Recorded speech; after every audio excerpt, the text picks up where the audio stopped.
Welcome back जी। और चाय की चुस्कियों के साथ आपको बताएंगे कि आगे क्या होने वाला है, सरफराज को क्या करना चाहिए। लेकिन उससे पहले मैं आपको एक बात बताऊं, ये कप्स खाली हैं, ये प्रिटेंड कर रही हैं पीने का, ऐसा कुछ भी नहीं है। और जी वेरी मच वेलकम। मैच जबरदस्त हुआ आज, एक और बड़ा मैच है, दो बड़े टाइटन्स आपस में टकराएंगे। दोनों टीमें एक एक मैच अभी तक हार चुकी हैं। पेशावर ज़ल्मी मुल्तान सुल्तान एक एक मैच हार चुकी हैं दोनों। लेकिन हमारे साथ स्टूडियोज में रंग बिखेरने के लिए बड़ी जबरदस्त शख्सियात मौजूद हैं। हमारे साथ मौजूद हैं जनाब first class cricketer, extremely flamboyant, very articulated analyst जनाब काशिफ मजीद साहब। अस्सलाम वालेकुम। वालेकुम अस्सलाम। खैरियत से? अल्लाह का शुक्र सर, आप सुनाइए? ठीक ठाक। Okay, thank you so much for your presence. उनके साथ एक और बड़े डिस्टिंग्विश गेस्ट हैं जिन्होंने हमें ज्वाइन किया है। ये इंटरनेशनली सर्टिफाइड कोच हैं जिन्होंने कोच किया है पाकिस्तान की आज क्रिकेट टीम में जो बड़े बड़े खिलाड़ी नजर आते हैं, उनको बड़े ग्रास रूट लेवल से इन्होंने ट्रेन किया है। वसीम अहमद साहब हमारे साथ मौजूद हैं। It's our honour. अस्सलाम वालेकुम सर। अस्सलाम वालेकुम। क्या हाल चाल है? अल्हम्दुलिल्लाह खैरियत से? आप सुनाइए? ठीक है। अस्सलाम अस्सलाम वालेकुम। अच्छा काशिफ साहब, कल का मैच आपने तो देखा था, कमाल जबरदस्त कर दिया जी लाहौर कलंदर्स ने। ओवरऑल उस पर तज्जिया करें, कोई एक चीज छोड़ें, ओवरऑल आपने क्या महसूस किया? देखिए, मैं कल भी जब प्रोग्राम कर रहे थे तो हमने एक बात की थी कि बड़ा इंपॉर्टेंट होगा कि सरफराज अपने आप को किस तरह से उठाते हैं। देखिए, टीम का कप्तान है सरफराज, और अगर कप्तान खुद जहनी कशमकश का शिकार है तो बड़ा मुश्किल हो जाता है उसके लिए कि वो टीम को साथ दे के चले। कल भी हमने ये बात की कि नंबर 4 जो है वो आके खेले, स्पिनर्स के अगेंस्ट अच्छी बैटिंग कर सकते हैं। वो खुद तो अच्छी बैटिंग कर गए, लेकिन शायद टीम का जो स्कोर है वो उस लेवल पे नहीं जा सका जहाँ पे वो लाहौर को चैलेंज कर सकते। दूसरा बड़ा इंपॉर्टेंट है सरफराज के लिए कि कल 3 ओवरसीज प्लेयर्स के साथ मैदान में उतरे, तो अभी तक उनको अपने कॉम्बिनेशन का नहीं पता। कल ये सवाल भी उनसे हुआ कि आपने 3 ओवरसीज प्लेयर खिलाए जबकि 4 की इजाजत है, तो वो भी थोड़ा सा कशमकश में है कि जनाब शायद चौथे की जगह नहीं बन रही थी, कॉम्बिनेशन में नहीं आ रहा था, तो इट्स टू सून। एक और अग्रेसिव क्यों है सरफराज, अग्रेशन क्यों शो? उसकी पर्सनालिटी वैसे ऐसी है नहीं। देखिए, अग्रेशन से ज्यादा ये फ्रस्ट्रेशन है। जब आप चाह रहे हैं कुछ एक्स्ट्राऑर्डिनरी करना, आप पे प्रेशर है रिजवान का, ट्वीट आपने हफीज का जवाब दे दिया, बहुत कुछ अपने लिए आपने इकट्ठा कर लिया, बस इन सब चीजों को समेटना आसान नहीं होगा।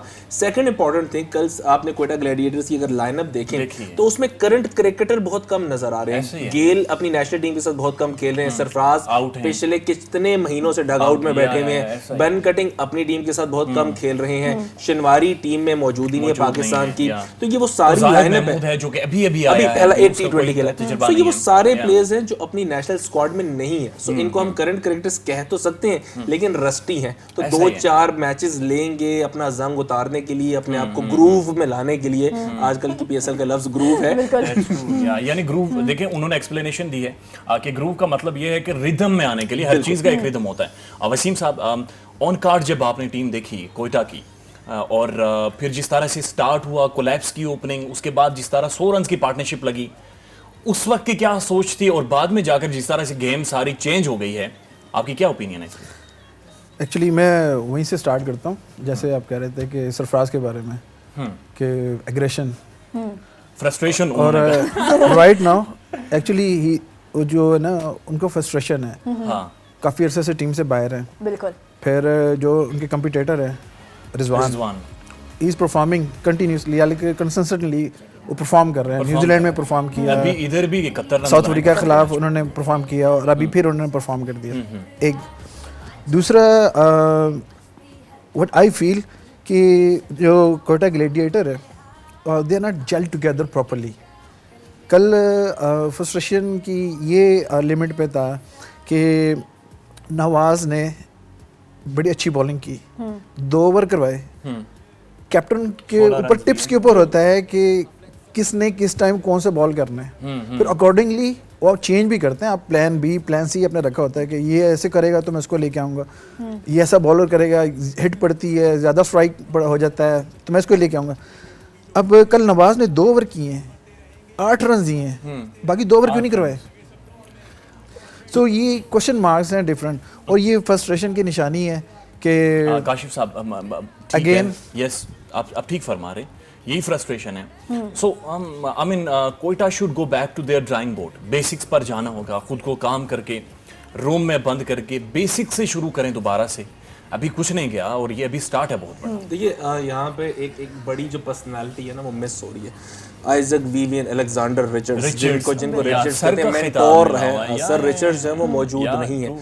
आप एक जो पर्सनालिटी होती है ना, जो इस सारे अप्स एंड डाउन से गुजरी हुई होती है, जिसने अपनी पीक देखी हुई होती ऐसा ही है, है, जिसने अपना बिल्कुल डाउनफॉल ऐसा ही। देखा होता है, उसको आइडिया होता है कि किस अंदाज से प्लेयर को जो है वो उठाना है। लेकिन सर उठाना मोइन है। खान बैठा हुआ है, एक मौका ऐसा आया कि मोइन खान को अंदर आना पड़ा सरफराज को काम डाउन करने के लिए। बिल्कुल। लेकिन आकांक्षा यहाँ पर एक सवाल है अब जो कि शायद आकाशा जो कि It's okay, शायद it's okay. समझने की जरूरत है कि सरफराज जब टीम में आया था तो उस वक्त Kamran Akmal was at peak, इसने स्ट्रगल किया, इसने जगह बनाई और ये टीम में वापस आया, आईसीसी चैंपियंस ट्रॉफी जिताई। इस दफा ऐसा क्या हो गया है कि ये फ्रस्ट्रेट हो रहा है कम बैक के लिए, ये वो चीज़ दिखा रहा है, कुछ एक्स्ट्रा ऑर्डिनरी करने के लिए जा रहा है? अच्छा, मैं थोड़ा सा इख्तलाफ करूंगा सोहराब। सरफराज ने एक्स्ट्रॉर्डनरी परफॉर्म करके जगह नहीं बनाई थी। इट वाज कामरान अकमल जिनका अपना डाउनफॉल स्टार्ट हो गया था for so many reasons. Catch छोड़ना, स्टंपिंग्स, कीपिंग उनकी थोड़ी सी डाउन जा रही थी, थोड़ी सी बैटिंग डाउन जा रही थी, और थोड़ी ऑफ द फील्ड जो सरगर्मियां थी, कामरान का नाम बहुत ज्यादा इन होना शुरू हो गया था। फिर हमने पीएसएल में उनको एक बड़े क्रूशियल मोमेंट पे हसन अली का कैच छोड़ते हुए देखा, तो बहुत सारी चीजें इन हो गई थी। इवन मुझे याद है, अगर मैं 2012, 13, 14 का एरा को सोचूं, जब कामरान अकमल का डाउन चल रहा था, तो there was so many social media memes के जो कामरान अकमल की अगेंस्ट चल रही थी, उनकी विकेट कीपिंग के अगेंस्ट चल रही थी। सोशल मीडिया का प्रेशर, मीडिया का प्रेशर इतना ज्यादा था बहुत ज्यादा कि अल्टीमेटली अब वो सरफराज जो है वो उनके लिए सब्स्टिट्यूट बन गए और उन्होंने जगह बना ली। और इसके साथ वसीम साहब, इसके बाद हम आज के मैच के ऊपर भी आएंगे। आप ये बताएं कि लाहौर कलंदर का माइंडसेट चेंज हो गया है। Attacking cricket, back to back 2 wins हैं, मैसिव यानी 9 विकेटों से गेम जीता, 2 ओवर स्पेयर थे। सो माइंडसेट एक चेंज हो गया है सारा। एक्चुअली अगेन मैं सरफराज के बारे में डिस्कस करूँगा, इसी मैच के बारे में, कि मैं लाहौर कलंदर को क्रेडिट कम दूंगा। सरफराज की जो कल कैप्टनसी की है ना, that wasn't up to the mark. जो वो अपनी कैप्टनसी करते आ रहे थे, उस लेवल की उन्होंने कैप्टनसी नहीं की। फिर हमने कल के जो मैच में जो एज ए कोच जो मैंने देखा, मुझे फ़ाखर की बैटिंग के इतना इम्प्रेस नहीं किया जितना हफीज़ ने किया। हफीज़ ऐसे फील हो रहा था कि he had a licence to kill every single bowler. और जब हम लोग खेलते थे तो हम पंजाबी में कहते थे, इस तरह की जब कोई बैटिंग कर रहा होता था तो हम कहते थे, ओए जेब च तवीज़ रखे है। तो ऐसे फील होता था कि उसकी जेब में कोई तावीज़ है। तो कल उसने कोई ऐसा है ही जीनियस, स्वाई एक के जिस पे कैच ड्रॉप हुआ है, वो मिस हिट हुआ और वो कैच ड्रॉप किया और जिससे पूरा मैच चेंज हो गया। सो आपको उस फ्रस्ट्रेशन का पूरी टीम के ऊपर नेगेटिव इम्पैक्ट आ रहा है कि जिससे फील्डर भी थोड़े से सारे मिस फील्डिंग हो रही है, हेजिटेशन में है, समझ नहीं आया। They are Usman not शहबारी gelled का जो together. रवैया था उसके ऊपर भी काफी सारी। लेकिन अगर आप हफीज जैसे बैट्समैन को, हफीज जैसे खिलाड़ी को इतने बड़ा चांस दे देंगे तो उसके बाद आप तवक्को ना रखें कि वो क्रिस गेल की तरह होगा कि फिर भी 44 बालें 68 रन फंस जाएगा और उस तरह से परफॉर्म नहीं करेगा। आज एक और बड़ा मैच है, दोनों टीमें हारी हुई हैं, मुल्तान सुल्तान और फिर पेशावर ज़ल्मी। अब माइंडसेट क्या है, यानी किस सोच के साथ वो ग्राउंड टीम को किसी पे प्रेशर नहीं है क्योंकि दोनों हार चुकी है। अब देखते हैं कि आज क्या होगा। प्रेशर दोनों पर ज्यादा है क्योंकि दोनों ने पहली जीत अपनी दर्ज करनी है। ओवरऑल क्या थिंकिंग होगी? देखिए, मुल्तान सुल्तान की बात करते हैं तो मैं अमूमन कहता हूँ, जैसा फुटबॉल में एसी मिलान की टीम होती है जो बुजुर्ग इकट्ठे कर लेती है, मुल्तान सुल्तान में भी इस वक्त जो एज फैक्टर है वो और जो एक्सपीरियंस फैक्टर है बहुत ज़्यादा है। चाहे वो इमरान ताहिर की सूरत में हो, चाहे शाहिद आफरीदी की सूरत में हो, सुहेल तनवीर की सूरत में हो, तो जो एजड प्लेयर भी हैं और जो एक्सपीरियंस प्लेयर भी हैं वो बहुत ज़्यादा हैं। तो उनको इन अप्स एंड डाउन्स का बहुत ज़्यादा पता है। ये बहुत सा ये वो प्लेयर हैं कि जिन्होंने बड़े मेगा इवेंट्स में भी पहले 3-4 मैचेस खेलने, हारने के बाद जो है वो टीमों को उठाया भी है, खुद भी अपनी परफॉर्मेंस दी हुई है। लेकिन साथ ही एक नेगेटिव इंपैक्ट क्या आता है कि ये भी सारे करंट क्रिकेटर्स नहीं है। ये पीएसएल के लिए इकट्ठे हो गए हैं, ये इससे पहले T10 के लिए इकट्ठे हो गए होंगे। ये कैंप्स में नहीं है मुसलसल, ये ट्रेनिंग्स में नहीं है मुसलसल, ये इवेंट टू इवेंट जो है वो अपनी क्रिकेट खेल रहे हैं। ये एक बड़ा नेगेटिव इंपैक्ट आ जाता है बिकॉज आप इवेंट से पहले इकट्ठे हो रहे हैं और क्रिकेट खेलने की बात करें। क्रिकेट एक रिदम का गेम है, इट्स एन आर्ट। साइंस इसमें इन्वॉल्व होती जा रही है लेकिन इट्स एन आर्ट। ये आपको बड़ी दिल से खेलना होता है। आर्ट एंड आल्सो ये एक प्रैक्टिस है, एक उस सारे डेकोरम के अंदर रहने वाली चीज है। वसीम साहब, आप मुझे ये बताएं कि जिस तरह का रिजवान खेल रहा है, जिस तरह का वो प्लेयर इमर्ज हो रहा है, एक स्टार इमर्ज हो रहा है, तो आप समझते हैं कि पहली गेम हारने के बाद वो खुद को जल्लब कर सकेंगे, सरफराज जैसी एक और फ्रस्ट्रेशन देखने को मिलेगी? नहीं डेफिनेटली हमारा जो ये रिजवान है ये पाकिस्तान के लिए बहुत पॉजिटिव साइन है कि अभी क्योंकि सरफराज की जो अब क्रिकेट है अब ख़त्म हो रही है, he is not fit enough for the international cricket. Sir ऐसी बातें ना करें, लाला और 40 साल के हो गए। असल में देखें PSL के लिए आप डोमेस्टिक क्रिकेट के लिए यू आर फाइन, लेकिन आप जब कंपैरिजन करते हैं ना इंटरनेशनल प्लेयर्स के साथ, हाँ। जब आप देखें पाकिस्तान के अंदर टैलेंट बहुत है, अब प्रॉब्लम क्या है, टैलेंट बहुत है लेकिन उसको पॉलिश कैसे करना है, उसको ऑर्गेनाइज कैसे करना है। वुड यू बिलीव कि आपको हमारे फर्स्ट क्लास को ये नहीं पता कि खाना क्या है, डाइट क्या लेनी है, और सर सुबह नाश्ता वो पराठे और चनों के साथ। आपने समी असलम को कड़ाई खाने पर टीम से बाहर किया था और अभी तक वापस नहीं आए। अच्छा सर, ऐसा है कि लाला हमेशा से एज अ ओपनर बहुत अच्छा प्ले करते हैं, लेकिन इंटरनेशनल उनका कैरियर भी देख लो, यही वजह है, लेकिन अभी उन्हें एज अ ओपनर उन्हें भेजा नहीं जाता, क्या मतलब कोई चांस नहीं लिया जाता, क्या मतलब इसमें इशू क्या है उनका? एक्चुअली होता क्या है कि जो इंटरनेशनल प्लेयर्स होते हैं, अब अफरीदी का इतना एक्सपीरियंस है, कुछ फिटनेस फैक्टर्स भी होते हैं, फिर प्लेयर को पता होता है कि मैं किस नंबर पे वेरी कंफर्टेबल हूँ। जब आपके जो फर्स्ट ओवर्स होते हैं उसमें क्विक बॉलिंग होती है, एग्रेशन होती है, फिर एज फैक्टर इसमें आ जाता है कि आपके रिफ्लेक्सेस कितने तेज़ हैं। बिल्कुल।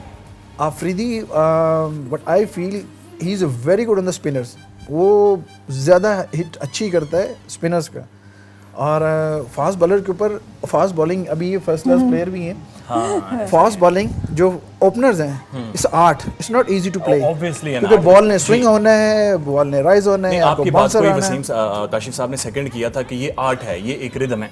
लेकिन आपको बताते चलें कि स्टूडियो में हमारे साथ चाय के साथ साथ कुछ पैटीज भी मौजूद हैं, तो ऐसा करते हैं कि ब्रेक लेते हैं, ब्रेक के बाद वापिस आते हैं तो मजीद आगे बढ़ाते हैं। बिल्कुल, वेलकम बैक जी। और जी आप देख रहे हैं पाकिस्तान सुपर लीग 6, ये खेल है दीवानों का, पाकिस्तान का अपना ब्रांड है और हम सब की दुआएं, ख्वाहिश और कोशिश यही है कि ये ब्रांड और ज्यादा प्रॉस्पर करे, इसका फाइनेंशियल आउटले बढ़े और इसके बहुत सारे सीजन्स और बहुत सारी टीमें इसमें शामिल हों। लेकिन आज का जो टाकरा है वो बड़ा इंपॉर्टेंट है, आज मुल्तान आ रही है जनाब ज़ल्मी के सामने, लेकिन सबसे पहले हम मुल्तान के वीक पॉइंट्स देखते हैं कि मुल्तान की टीम के वीक पॉइंट्स क्या हैं, तो फिर वापस आते हैं तो अपने एनालिस्ट की तरफ जाते हैं। ऑन कार्ड्स देखा जाए तो मुल्तान सुल्तान्स के पास एक मुकम्मल बैटिंग पैकेज मौजूद है। जेम्स प्रिंस, रेली रोसो और ब्रॉथवेट जैसे फॉरेन पावर हिटर्स गेम का नक्शा ही तब्दील कर सकते हैं। इसके शाहिद आफरीदी जैसे ऑलराउंडर्स की मौजूदगी में सुल्तान्स का एतमाद मजीद बढ़ जाता है। सुल्तान्स की बैटिंग लाइनअप बाकी टीमों से ज्यादा मजबूत दिखाई दे रही है, लेकिन वीक पॉइंट उनका बॉलिंग डिपार्टमेंट हो सकता है। From Sohail Tanvir.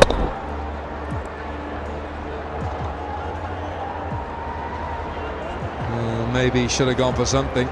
Suhail Tanveer, Suhail Khan और शाहिद आफरीदी अब सिर्फ फ्रेंचाइज्ड क्रिकेट तक महदूद हैं। अगरचे यूनाइटेड के खिलाफ आफरीदी ने बहुत उम्दा बॉलिंग करवाई,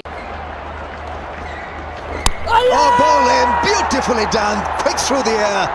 लेकिन 6 खिलाड़ी जल्द आउट करने के बावजूद सुल्तान्स यूनाइटेड को विनिंग फिनिशिंग लाइन अबूर करने से ना रोक सके। मैच जीतने के लिए सुल्तान्स को अटैकिंग बॉलिंग कराना होगी। ये वो सारे थे वीक पॉइंट जिन पर मुल्तान सुल्तान को काम करने की ज़रूरत है। यकीनन काम किया होगा, चूँकि पाकिस्तान सुपर लीग में जो भी टीम आती है उसके साथ एक पूरा स्क्वाड है, जाहिर है उन्होंने पैसे खर्चे होते हैं और पूरी मैनेजमेंट है जो सारी इन चीज़ों पर ब्रेनस्टॉर्मिंग करती है, वो एक ड्राइंग बोर्ड पर जाकर काम करते हैं। काशिफ साहब, मुल्तान सुल्तान मोहम्मद रिजवान इसको लीड करेंगे, बड़े स्टार्स हैं, इमरान ताहिर हैं, शाहिद आफरीदी हैं और कुछ फॉरनर प्लेयर्स भी शामिल हैं, तो how you see? I think अभी जितने भी प्लेयर्स का जिक्र हुआ जिनको हम स्ट्रेंथ कह रहे हैं, इनमें से कोई भी क्वालिटी फास्ट बॉलर इनके पास मौजूद नहीं है। नहीं, सोहेल तनवीर तो स्पेशलिस्ट है। अगेन सोहेल तनवीर 130 ऑट की स्पेस रह गई है। दे हैव गॉट द एक्सपीरियंस, ये तो मैं स्टार्ट में कहा कि मुल्तान के पास ओल्ड वॉर हॉर्सेस मौजूद हैं, बट कोई भी ऐसा फास्ट बॉलर जो यंग हो, जो एमर्जिंग हो, जो 140 प्लस कर रहा हो, जो कंडीशंस को एक्सप्लॉइट कर सके। इस सारी मीडियम पेसर और 130 ऑट के बॉलर है, कार्लोस ब्राथवेट है इनके पास, सोहेल तनवीर है, एक शाहनवाज धानी है, हमने पिछले किसी प्रोग्राम में भी जिक्र किया था कि जो इमर्जिंग फास्ट बॉलर है, पाकिस्तान सुपर कप में बड़ा अच्छा परफॉर्म किया जो वनडे हुआ था, लेकिन उनको चांस नहीं मिला। तो मोस्ट प्रॉब्ली शायद आज उनको चांस मिल जाए। दूसरा जो मुझे इंपॉर्टेंट पॉइंट, जब हम मुल्तान सुल्तान की वीकनेसेस की बात करते हैं, एक रिजवान है जो इनिंग्स को कैरी कर रहे हैं, उसके अलावा कोई और बैट्समैन नहीं। जिस दिन रिजवान आउट हो गए तो फिर बहुत सारा प्रेशर जेम्स विंस और रैली रोजो को लेना पड़ेगा कि वो इनिंग्स को कैरी कर सके 20वें ओवर तक। सो पूरा एक बैट्समैन है जो इनिंग्स को जनाब बिल्ड कर सकता है, बाकी सारे पावर हिटर्स उनके पास मौजूद हैं। Spin department is one of the best, all out they are missing and उन पर हम फिर दोबारा से डिटेल में जाते हैं। वसीम साहब, आपकी तरफ आने से पहले इन्होंने चूंकि रिजवान का जिक्र किया और ये कह रहे हैं कि रिजवान के गिर्द सारी घूम रही है इनिंग्स, और अगर रिजवान कोलैप्स कर जाता है या रिजवान की जल्दी विकेट ले लेते हैं तो उसके बाद देखना होगा कि इनका मिडिल ऑर्डर या रैली रूसो वगैरह या शाहिद आफरीदी किस तरह से रिस्पॉन्स करते हैं। रिजवान के ऊपर हमारी टीम ने एक पैकेज कंपाइल किया है जी, वो देखते हैं। Slower goes big and in typical fashion clears the rope. What an innings! Mohammad Rizwan, take a bow. जनूबी अफ्रीका के खिलाफ टेस्ट और T20 सीरीज में जारहाना बल्लेबाजी करने वाले मोहम्मद रिजवान मुल्तान सुल्तान्स की टीम की क़यादत कर रहे हैं। मोहम्मद रिजवान विकेट के पीछे कैच पकड़कर खरीफ खिलाड़ियों को पवेलियन की राह दिखाते हैं तो अपने बल्ले को जोरदार घुमाकर बॉलर्स को भी खूब धूल चिटाते हैं। A little bit of bottom hand again. Again underlines how good this surface is. PSL season 6 में मोहम्मद रिजवान ने मुल्तान सुल्तान्स की जानिब से इस्लामाबाद यूनाइटेड के खिलाफ 53 गेंदों पर 71 रन की जारहाना इनिंग्स खेली। अच्छी फॉर्म में होने की वजह से लगता है कि मोहम्मद रिजवान पेशावर ज़ल्मी के बॉलर्स पर टूट पड़ेंगे। पाकिस्तान सुपर लीग में मोहम्मद रिजवान 25 मैचेस में 471 रन बना चुके हैं। Let's have a 50. So the 100 is out, but 101 for 50 as well. Roosh, I like him. 25 matches हैं, 471 रन हैं। What a talent and what a character Rizwan is, जो कीपिंग में कर रहा है और उस तरह से जिस तरह से वो बैटिंग कर रहा है। What's your take on it sir?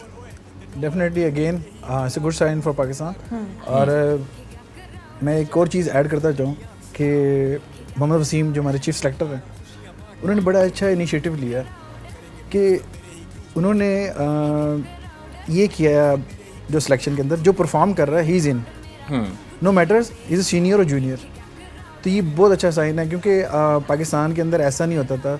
मैंने ऐसे प्लेयर्स भी देखे हैं जो 10-10 साल परफॉर्म करते थे, he never get a chance for the even in national camp. Sir Tabish की मिसाल ले लें, 565 से ज़्यादा विकेट्स ले चुका है, अगेन वही कोई चांस नहीं मिला वसीम टीम। मोहम्मद वसीम उसको लेके आए और अब ये अगेन रिजवान यानी एक ऐसा प्रोडक्ट है कि जो हम देख सकते हैं। सरफराज के होते हुए रिजवान को लेके गए, या। दोनों को टूर कराया, उसको प्रेफरेंस दी, खिलाया, उसने परफॉर्म किया।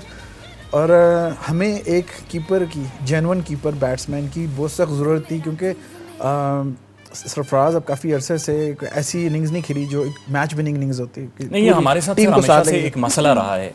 काशिफ साहब आप सेकंड करेंगे इस बात को कि हमारे पास जो प्लेयर्स आते हैं उनके साथ साथ हमने प्लेयर्स डेवलप नहीं किए।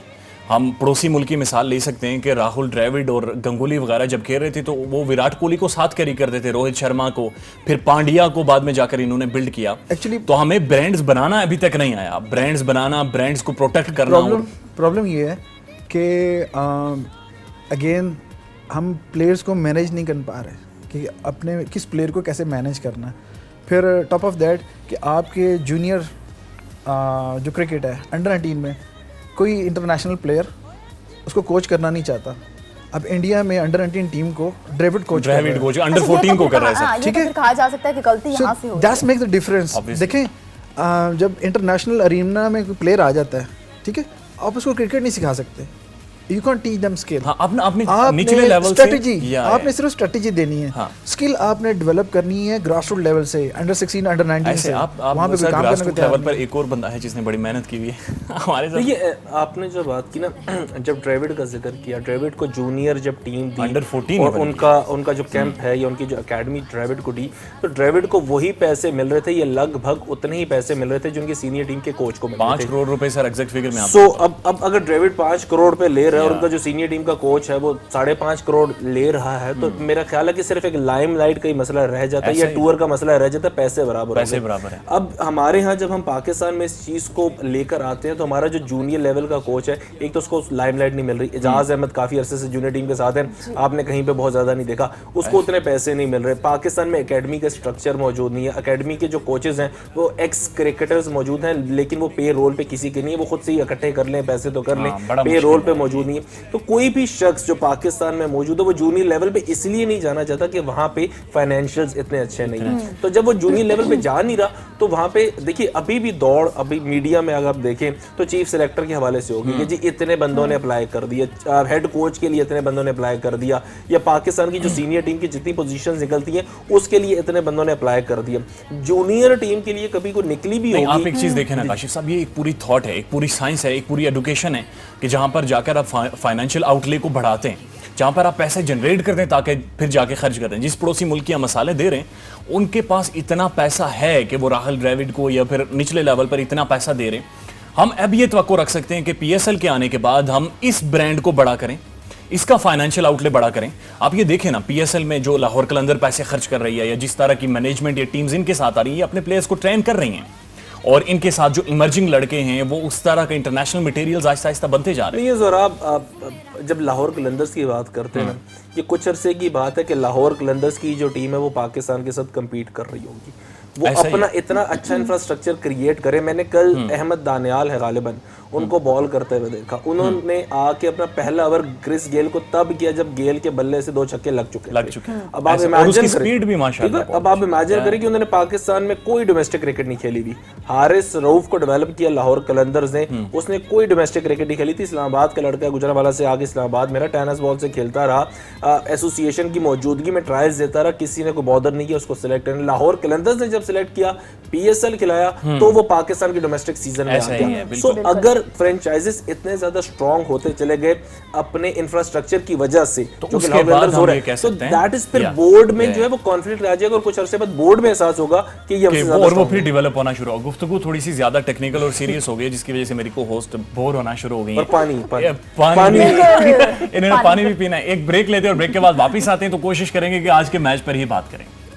वेलकम बैक जी। पब्लिक ओपिनियन बहुत ज़रूरी है। जो आज पेशावर ज़ल्मी और मुल्तान सुल्तान के दरमियान मैच होने वाला है, क्या होगा जी? हमारे लोग जो है, जो पब्लिक है, वो क्या कहती है इस बारे में? आइए अमीर हमजा से पूछते हैं। क्या नाम है आपका? मेरा नाम फरहान तारिक है। फरहान साहब, मुल्तान सुल्तान और पेशावर ज़ल्मी का मैच होने जा रहा है, तो इस मैच में आप किस टीम को सपोर्ट करेंगे? पेशावर ज़ल्मी। नाम है आपका? नदीम नाम है जी।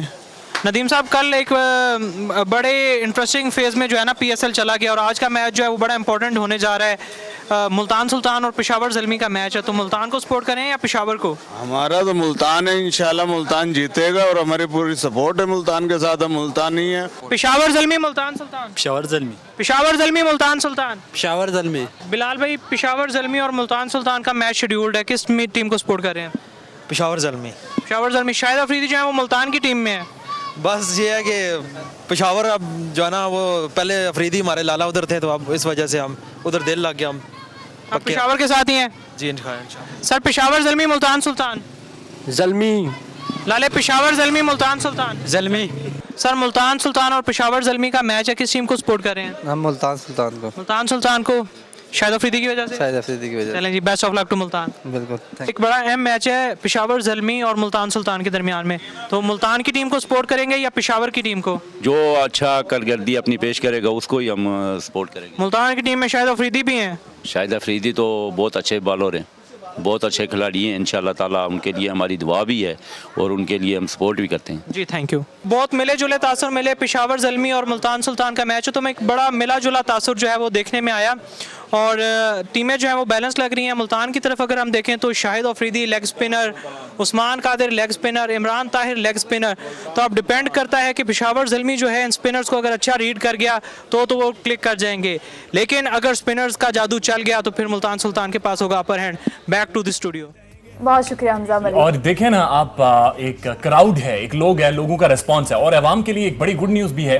पाकिस्तान क्रिकेट बोर्ड ने बलूचिस्तान हुकूमत को खत लिखा है और 25 तारीख को गवादर में गवादर क्रिकेट स्टेडियम, जिसे शायद दुनिया का खूबसूरत तरीन क्रिकेट स्टेडियम कहा जा रहा है, वहां पर 25 तारीख को कोयटा ग्लैडिएटर्स और कराची किंग्स आपस में एक मैच खेलेंगी।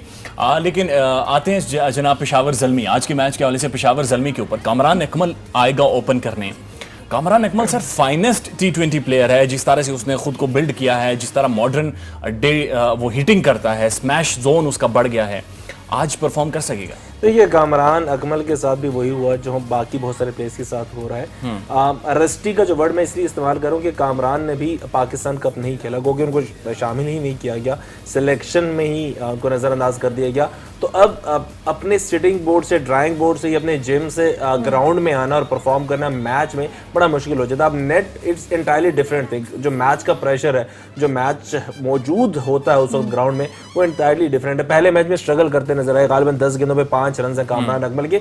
ये कामरान अकमल हमने पहले 5 सीजन्स में नहीं देखा, ये तो पहली बॉल से हिटिंग करता और हमने जो पहले 5 सीजन्स का कामरान अकमल देखा था, उसके लिए प्लान करती थी टीम कि यार किसी तरह स्कोर कर लो, बाकी की पेशावर की टीम संभाल ली जाएगी। सो बहुत ज्यादा डिपेंडेंट है कामरान अकमल पे। और अगर वो अगेन अपने रंग में नजर आए, जो उनका रंग है खेलने वाला, तो पेशावर ज़ल्मी से clear favourite then.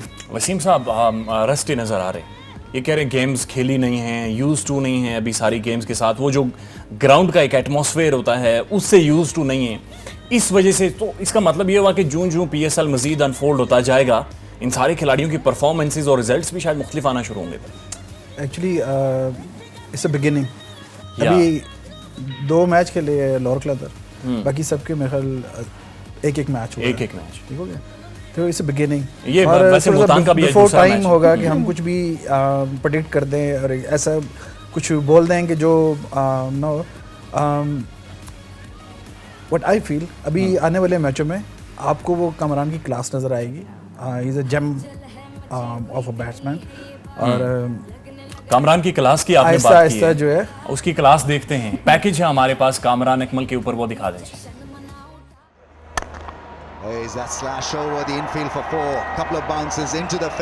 Pakistan super league में अब तक टॉप स्कोरर पेशावर ज़ल्मी के कामरान अकमल रहे हैं। कामरान अकमल ने PSL के 5 सीजन्स में उन्होंने 1537 रन बनाए हैं। सीजन 6 में कामरान अकमल लाहौर कलंदर्स के खिलाफ मैच में 10 गेंदों पर 5 रन बना सके। Flicked up in the air and gone. Kamran Akmal अब तक PSL में 3 सेंचुरियां स्कोर कर चुके हैं और वो PSL में सेंचुरियां बनाने वाले टॉप प्लेयर भी हैं। कामरान अकमल का हाईएस्ट स्कोर 107 है और उनकी बैटिंग एवरेज 29 है। उन्होंने 9 फिफ्टियां स्कोर की, जबकि वो अब तक PSL में 77 छक्के और 158 चौके लगा चुके हैं। Oh, here we go! Up in the air! Look out, you two! Oh, comfortable. Thought for a moment it'll clash. But, they have crossed. That is a positive thing for Cameron Akmal. और जी stat speaks itself. 3 centuries हैं, 107 उसका highest score है, 77 छक्के लगा चुका है और 164 चौके। It's amazing, big fish. और अगेन वही बात कि जैसे जैसे PSL आगे जाएगा तो हमें बहुत सारी खूबसूरत इनिंग्स ऐसे देखने की मिलेंगी जैसे कामरान अकमल खेलते हैं। और इट्स नॉट इजी, ये मेरे साथ क्रिकेटर ही बैठे हुए, 100 करना इट्स नॉट इजी, खा वो T20 हो या वैसे आपका सर हाईएस्ट स्कोर क्या है जो आप गेम्स खेलते रहे? डिपेंड करता है, क्लब से लेके फर्स्ट क्लास तक जो है वो हर जगह का एक मुख्तलिफ हाई स्कोर होता है। फिर भी सारा एक्यूमुलेट करके टॉप आपका हाईएस्ट नहीं, हम तो वो किताब खोल के भी खेले हुए हैं, तो मैं उसका भी शामिल करता हूं। इट्स अ क्लब मैच जहां पे मैंने 200 किया था, वो 30 ओवर्स का मैच था। अच्छा। तो वो बस एक कमजोर सी टीम काबू आ गई थी। So it happens. और आपका दिन होता है, ये जो बात वसीम साहब कर रहे हैं, आपका दिन है, जिस दिन आपका बल्ला साउंड दे रहा हो ना एज अ बैट्समैन, आपका दिल इतना बड़ा हो जाता है। वो पहली बॉल पे हो, वो 5वीं बॉल पे हो या 7वीं बॉल पे हो, और किसी दिन आपको बस फील आ रही होती है, बैट पकड़ते हैं, ग्लव्स पहन के जाके जब गार्ड लेते हैं ना, तो आपको एक फील आ रही होती है कि आज मुझे आउट कोई नहीं कर सकता। ग्रूव महसूस हो रहा होता है अपने आप में, एक रिदम आ रहा होता है। अभी देखे ना उसका अपना कामरान का 3 सेंचुरी हैं और 9 50s हैं उसकी। लेकिन देखें उसी के साथ एक और क्रिकेटर है जिसने बड़ी क्रिकेट खेली है और इन दोनों की अंडरस्टैंडिंग भी काफ़ी अच्छी थी। बॉलिंग में लेफ्ट हैंडेड है वहाब रियाज, बड़ा स्टार है सर। उस शैन वॉर्न के खिलाफ जो उसने बॉलिंग की थी वो स्पेल, शेन वॉटसन, वो स्पेल उसने वहाब रियाज को वहाब रियाज बनाया। वहाब रियाज पर बात करते हैं, लेकिन एक पैकेज दिखाएं जी वहाब रियाज के ऊपर।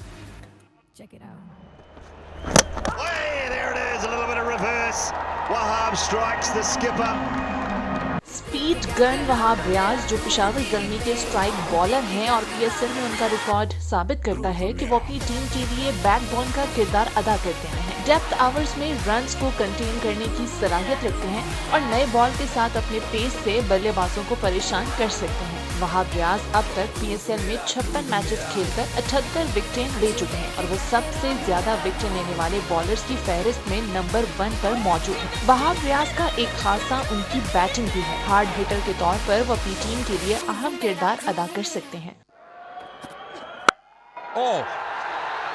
Wahab Riaz takes the first points, slaps a 6. और आप ये देखें कि ऑलराउंडर है और सबसे ज़्यादा विकेट्स लेने वाला अभी तक का ये बॉलर है वहाब रियाज। और इसकी जो एनर्जी है और उसके बाद जो इसका मखसूस किस्म का स्टाइल है, जब ये मूंछों को ऐसे ऐसे कर लोग ताव देते हैं, ये ऐसे ऐसे करता है, तो इसकी जो एनर्जीज हैं, इसका जो ओरा है, वाइब्स हैं ग्राउंड में, वो टीम को उठा देती होंगी। एग्जैक्टली ऐसा ही है। एक्चुअली मैं जो T20 क्रिकेट को देखता हूँ ना, इट्स अ फन गेम। और फन गेम इसलिए भी है कि दुनिया के अंदर ये मकबूल भी इसीलिए हुआ कि कम टाइम में आपको ज़्यादा एंटरटेनमेंट देखने को मिलता है। तो एक एग्रेशन चल रही होती है, एक वॉर चल रहा होता है, और उसमें जब आउट करने के बाद कोई इस तरह का कोई एक्शन करता है तो इट्स प्लेजेंट, अच्छा लगता है कि यार चले ये इतनी एग्रेशन हो रही है, तो उसमें एक आपको एक लाइटर मूड भी मिल रहा है कि जो सेलिब्रेशन कर रहे हैं, जो उसकी। लेकिन क्रिकेट मोड अब चेंज हो गया। अब तो हमने T20 के साथ ही जीना है, और आप देखें कि प्लेयर्स बहुत सारे टेस्ट क्रिकेट की तरफ नहीं जा रहे, T20 की तरफ ही आ रहे हैं, और वहाँ पर वहाब रियाज जैसे लोग स्टार्स हैं। देखिए, वहाब रियाज की सबसे बड़ी क्वालिटी ये है कि पिछले 3 वर्ल्ड कप्स का अगर जिक्र करें जो पाकिस्तान ने खेले, उनके जो की मोमेंट्स हैं वो वहाब रियाज के नाम है। 2011 वर्ल्ड कप में अगेंस्ट इंडिया 5-4 लगाया, शोएब अख्तर को रेस्ट करा के वहाब को खिलाया गया, उन्होंने पंजा लगा दिया। पहली गेंद पे युवराज जो मैन ऑफ द टूर्नामेंट है उनको बोल्ड कर दिया। जी। अगले 2015 का वर्ल्ड कप में पाकिस्तान की पूरे वर्ल्ड कप में एक ही मोमेंट है, वो वहाब रियाज का स्पेल है against Shane Watson. 2019 world cup की बात करें, वहाब रियाज ने अगेंस्ट इंग्लैंड आके बड़ा अच्छा डेप्थ में परफॉर्म किया, और पाकिस्तान जो पहले 5-0 इंग्लैंड से हार के सीरीज गया था, वो आमिर और वहाब के वापस आने से हमने मैच जीत लिया। जो सेकंड मोमेंट वर्ल्ड कप का हमें नजर आता है वो अफगानिस्तान के अगेंस्ट जब हम स्ट्रगल कर रहे थे चेस करते हुए, वहाब ने आके क्विक फायर रन्स किए और हम वो मैच जीत गए। तो वहाब के पास वो मोमेंट्स मौजूद है जो बड़े मैचेस के हैं, सो उसको अंदाजा है और उसको खेलना आता है कि बड़ा मैच कैसे खेलना है, और अब वो कप्तान भी है तो शायद टीम को भी उस अंदाज से उठा सके जो एक कप्तान के लिए जरूरी है। इट्स मीन कि आज बल्ला चलने वाला वहाब रियाज का, बल्ला भी और बॉल भी, कैप्टन फील्डर सब कुछ। उससे भी ज्यादा मजे की बात यह है कि वहाब ने नया हेयर ट्रांसप्लांट करवाया और उसकी हेयर लाइन बड़ी अच्छी बनी हुई है। एक ब्रेक लेते हैं जी प्रोग्राम में, ब्रेक के बाद वापस आते हैं। वेलकम बैक जी। वो लम्हात आने वाले हैं जिनका है जी सबको बेसब्री से इंतजार जी। बिल्कुल पेशावर ज़ल्मी और मुल्तान सुल्तान का एक टाकरा जो बड़ा मेगा इवेंट है, बड़ा मेगा मैच है, वो होने जा रहा है और सबको बेसब्री से उसका इंतजार भी है। लेकिन उससे पहले पिच रिपोर्ट आपको दिखाएंगे और वेदर की रिपोर्ट दिखाएंगे। आयशा हसन हमारे साथ मौजूद हैं, वो बताएंगे कि आज का मौसम और आज की पिच कैसे खेलेगी।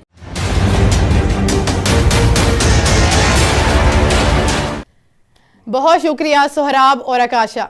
पिच रिपोर्ट बताने से पहले आपको बताते चलें कि क्रिकेट लवर्स को कल क्वेटा ग्लैडिएटर्स और लाहौर कलंदर्स का एक अच्छा मैच देखने को मिला है। क्वेटा ग्लैडिएटर्स की जानिब से 178 रन्स बनाए गए।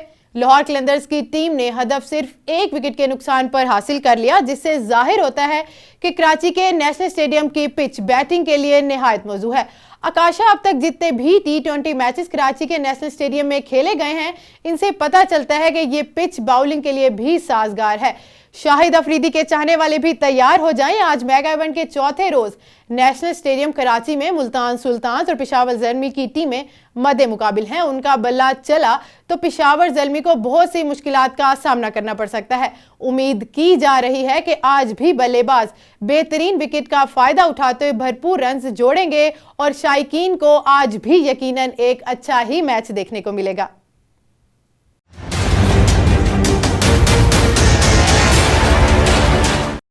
नाज़रीन, अगर कराची के मौसम की बात की जाए तो क्रिकेट लवर्स के लिए आज भी खुशखबरी है। कराची का मौसम खुशगवार रहेगा। कराची में बादलों की एंट्री का कोई इम्कान नहीं है। सोहराब और आकाशा, अगर मैं आपको कराची के टेम्परेचर के हवाले से आगाह करूं तो कराची का पारा दिन भर ज्यादा से ज्यादा 28 डिग्री सेंटीग्रेड तक रहा, जबकि PSL मैच के वक्त पारा 21 डिग्री सेंटीग्रेड जाने तक का इम्कान है। उम्मीद है अच्छे मौसम के साथ आज भी क्रिकेट लवर्स को चौकों और छक्कों की बरसात देखने को मिलेगी। ऑलराइट जी, सब चीजें फाइन हैं, यानी कि एक जबरदस्त मैच होगा। पिच थोड़ा सा अपना रूप दिखाएगी क्योंकि पिच बहुत अच्छी है, इसको नहीं कहा जा सकता। पिच बहुत अच्छी है, जैसे कि कल भी मैच हुआ बहुत अच्छी। लेकिन देखिए ना, दूसरी इनिंग्स में पिच यानी बाजों का लो होना शुरू हो जाती है, स्लो होना शुरू हो जाती है। हारिस रऊफ जब लास्ट नाइट बॉलिंग कर रहा था तो वो कुछ स्लो बॉल्स करना शुरू हो गया था लेटर ऑन जाकर। लेकिन आपका फेवरेट सेगमेंट? बिल्कुल, मुझे तो बेसब्री से इंतजार है। What is it?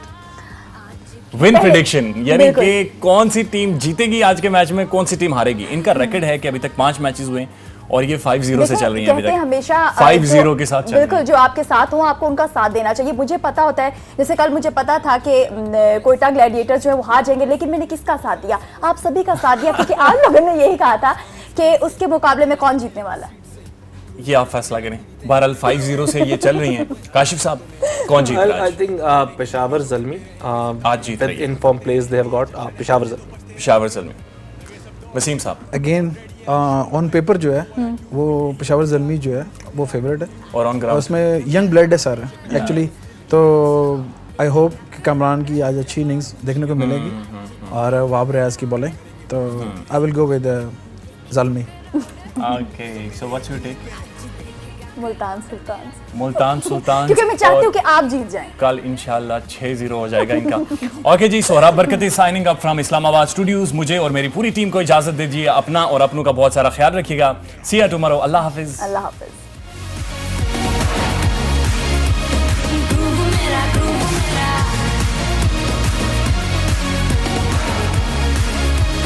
ग्रूव मेरा, आज देखेगा तेरा मेरा ग्रूव।